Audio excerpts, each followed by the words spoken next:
سب سے پہلا گھر جو لوگوں کی عبادت کرنے کے لیے مقرر کیا گیا تھا وہی ہے جو مکے میں ہے، بابرکت اور جہان والوں کے لیے موجب ہدایت۔ اس میں کھلی ہوئی نشانیاں ہیں، جن میں سے ایک ابراہیم کے کھڑے ہونے کی جگہ ہے۔ جو شخص اس مبارک گھر میں داخل ہوا اس نے امن پا لیا، اور لوگوں پر اللہ کا حق یعنی فرض ہے کہ جو اس گھر تک جانے کا مقدور رکھے وہ اس کا حج کرے، اور جو اس حکم کی تعمیل نہ کرے گا تو اللہ بھی اہل عالم سے بے نیاز ہے۔ اور جب ہم نے خانہ کعبہ کو لوگوں کے لیے جمع ہونے اور امن پانے کی جگہ مقرر کیا اور حکم دیا کہ جس مقام پر ابراہیم کھڑے ہوتے تھے اس کو نماز کی جگہ بنا لو، اور ابراہیم اور اسماعیل کو حکم بھیجا کہ طواف کرنے والوں اور اعتکاف کرنے والوں اور رکوع کرنے والوں اور سجدہ کرنے والوں کے لیے میرے گھر کو پاک صاف رکھا کرو۔ بے شک کوہ صفا اور مروہ اللہ کی نشانیوں میں سے ہیں، تو جو شخص خانہ کعبہ کا حج یا عمرہ کرے اس پر کچھ گناہ نہیں کہ دونوں کے درمیان چکر لگائے، بلکہ یہ ایک نیک کام ہے، اور جو کوئی نیک کام کرے تو اللہ قدردان ہے، دانا ہے۔ اور اللہ کی خوشنودی کے لیے حج اور عمرے کو پورا کرو، اور اگر راستے میں روک لیے جاؤ تو جیسی قربانی میسر ہو کر دو، اور جب تک قربانی اپنے مقام پر نہ پہنچ جائے سر نہ منڈاؤ۔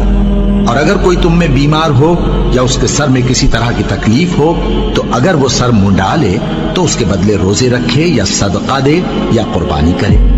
پھر جب تکلیف دور ہو کر تم مطمئن ہو جاؤ تو جو تم میں حج کے وقت تک عمرے سے فائدہ اٹھانا چاہے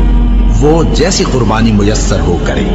اور جس کو قربانی نہ ملے وہ 3 روزے ایام حج میں رکھے اور 7 جب واپس ہو۔ یہ پورے 10 ہوئے۔ یہ حکم اس شخص کے لیے ہے جس کے اہل و عیال مکے میں نہ رہتے ہوں، اور اللہ سے ڈرتے رہو اور جان رکھو کہ اللہ سخت عذاب دینے والا ہے۔ حج کے مہینے معین ہیں جو معلوم ہیں، تو جو شخص ان مہینوں میں حج کی نیت کر لے تو حج کے دنوں میں نہ عورتوں سے اختلاط کرے، نہ کوئی برا کام کرے اور نہ کسی سے جھگڑے،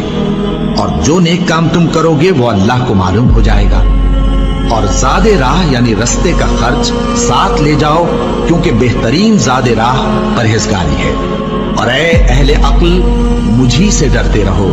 اس کا تمہیں کچھ گناہ نہیں کہ حج کے دنوں میں بذریعہ تجارت اپنے پروردگار سے روزی طلب کرو۔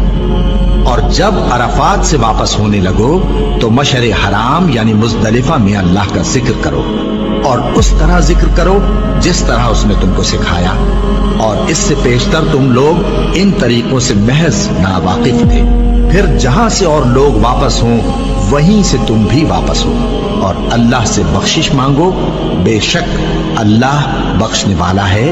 رحمت کرنے والا ہے۔ پھر جب حج کے تمام ارکان پورے کر چکو تو مینا میں اللہ کو یاد کرو جس طرح اپنے باپ دادا کو یاد کیا کرتے تھے، بلکہ اس سے بھی